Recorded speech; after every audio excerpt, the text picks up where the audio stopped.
ekonomi Sri Lanka. Sama aja. Semangat ugal-ugalan di dalam bidang infrastruktur, asal ngebangun tanpa planning yang mateng. Jadi saya kira kekhawatiran Bung Rizal Ramli ngawur. Jadi kengawuran itu tambah parah. Kalau kita bandingkan dengan Indonesia, manajemen keuangan kita itu relatif prudent, ya, karena kita sangat hati-hati.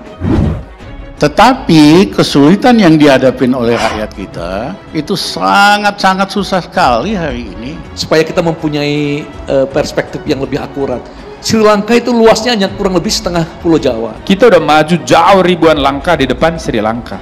Jadi membandingkan Indonesia dan Sri Lanka, suatu kemustahilan. Gak tahu kenapa ya, mereka itu setiap ada momen selalu berpikir untuk menjatuhkan Jokowi. Seperti ada dendam pribadi atau hasrat yang tidak bisa dipenuhi.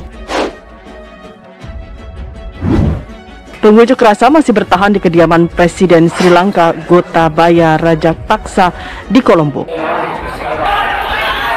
Pengunjuk rasa menyatakan akan bertahan hingga Presiden dan Perdana Menteri Sri Lanka mundur dari jabatannya. Ekonomi Sri Lanka. Ada kemungkinan di Indonesia sama aja. Semangat ugal-ugalan untuk bangun infrastruktur, termasuk ibu kota baru, itu pasti menimbulkan tekanan. Sehingga banyak akhirnya akan jadi masalah. Beda jauh lah, kejadian yang dialami Sri Lanka ini bukan kejadian tiba-tiba. Ini prosesnya panjang. Perang saudara itu berlangsung selama 25 tahun. Kemudian kebijakan ekonomi yang tidak konsisten. Bank sentral diputuskan untuk menjadi independen, tiba-tiba tahun 2019 dirubah lagi dan seterusnya. Tentara dikerahkan di sekitar kediaman Rajapaksa di mana pengunjuk rasa telah mengambil alih sejumlah ruangan dan sebagian lainnya terlihat berenang di kolam renang yang ada di kediaman tersebut.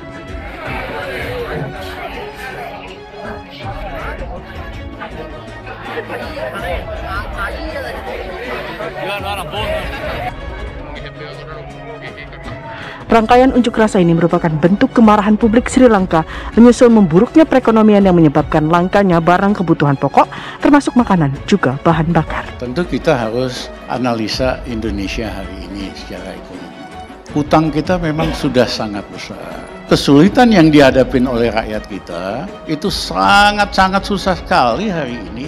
Pertama sekali kita harus baca lanskap politik atau demokrasinya Sri Lanka secara luas ya. Ini negara yang penuh dengan gejolak, itu pertama. Jadi nanti untuk kita membandingkan Indonesia dan Sri Lanka itu jumping conclusion, nggak akan cocok. Tentang Sri Lanka, daya tahan pasar domestiknya itu lemah, tidak seperti Indonesia. Sri Lanka itu mengalami 3 hal secara bersamaan. Yang pertama, dia terlambat dalam melakukan diversifikasi produk ekspor. Yang kedua, pasar domestiknya tidak kuat untuk menghadapi gejolak eksternal. Kemudian yang ketiga, rentan sekali eksternalitasnya. Jadi yang kita hadapi bukan sesuatu yang sesuram yang digambarkan. Artinya Indonesia tidak akan mungkin seperti Sri Lanka. Situasi krisis seperti yang terjadi di Sri Lanka seperti sekarang ini bukan hanya masalah satu negara saja, tapi juga menjadi masalah dari banyak negara. Bisa dibilang krisis ekonomi ini sudah mendunia. Mata uang di beberapa negara jatuh karena hutang mereka yang biasanya pakai mata uang dolar Amerika jadi bengkak nilainya. Jumlah hutangnya tetap sih, tetapi nilai hutangnya membengkak karena selisih dari nilai mata uang dolar Amerika dengan nilai mata uang di sebuah negara itu semakin jauh. Amerika juga mengalami inflasi besar dan harga barang di sana terus naik tinggi. Karena itu, untuk mengatasi situasi di dalam negaranya, Amerika menaikkan suku bunganya pada posisi yang tinggi. Dan ini memberatkan banyak negara, termasuk Indonesia. Nilai rupiah yang kemarin ada di angka 14 ribuan rupiah terhadap 1 dolar Amerika bisa jadi makin lemah dan ada di angka 15 ribu rupiah sampai 16 ribuan rupiah per 1 dolar Amerika.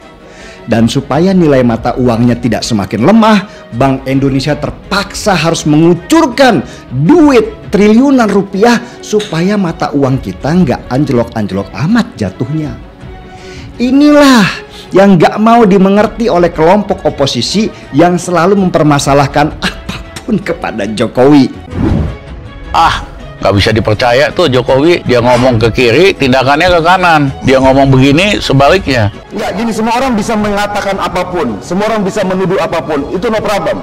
Yang terpenting adalah dia bisa membuktikan perkataannya tidak.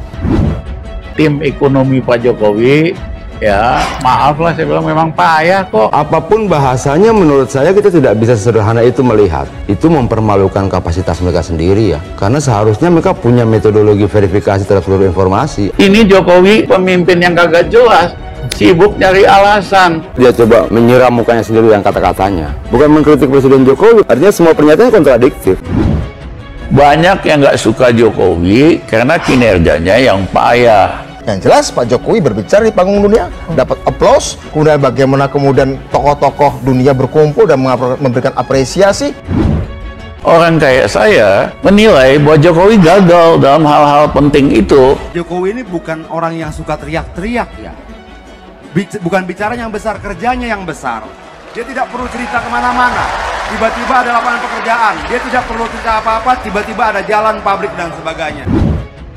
Nah, jelas sekali pemerintah ini nggak becus. Nah, ini kan nyaris sama pada waktu 98 krisis kan. Pertama, dia mempermalukan dirinya ketika mengutip Dinasti Cendana sebagai argumentasi depan pidato terbuka. Satu, semua izin-izin penguasaan lahan terbesar itu dikeluarkan di zaman Cendana. Ya, pemerintah yang nggak becus di seluruh dunia mempercepat pemilu dan ngundurin diri. Loh, kok dasarnya itu? Apa sudah kurang literatur ilmiahnya? Ketika itu disampaikan dalam pidato seperti itu mempermalukan dirinya sendiri. Jadi pemerintah ini betul-betul nggak mampu menjaga stabilitas barang kebutuhan pokok. Rizal Ramli orang yang lebih mampu yang ambil alih gitu loh. Nah, semua itu sebenarnya sedang membelejeti sejarah hidupnya sendiri. Dia sedang mempermalukan dirinya sendiri. Nah, pertanyaan saya, yang menjadi masalah ketika dia dijadikan sebagai dasar referensi dalam sebuah pidato terbuka, itu persoalan. Pak Jokowi reputasinya dan kredibilitasnya itu payah. Saya mohon Pak Jokowi dan orang-orangnya ngaca dah. Ya rakyat tuh bosen.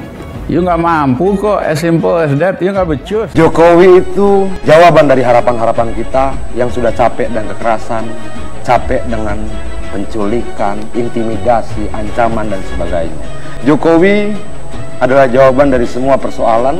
Dia berbicara tentang nasionalisme, dia menghargai perbedaan, dia melihat perbedaan tidak sebagai lawan, tapi sebagai kekayaan bagi bangsa ini. Satu hal yang saya pelajari dari Jokowi adalah dia ingin membangun Indonesia seperti taman bunga.